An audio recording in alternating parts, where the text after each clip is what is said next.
ในหมู่บ้านมีแม่ค้าลอตเตอรี่เดินมาพอดีครับป้าบัวก็ถามว่ามีเลข66ไหมมีครับนี่มีป้าบัวแกก็เลยซื้อไว้2 ใบพอหวยออกเอามาตรวจโอ้โห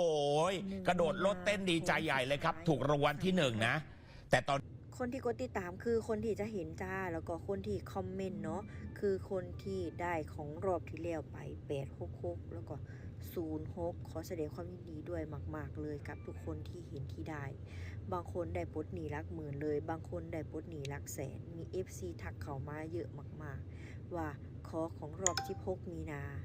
รอบ16มีนาใครที่ผ่านไปของรอบที่แล้วนะอยากจะตามของรอบนี้ต่อกดติดตามไว้ให้ดีเป็นสิ่งสำคัญแล้วก็กดไลค์กดแชร์ส่งต่อไปนะคอมเมนต์เข้ามาหน่อยว่าอยากหมดหนีไวๆใครอยากหมดหนีไวๆกดติดตามไว้ให้ดี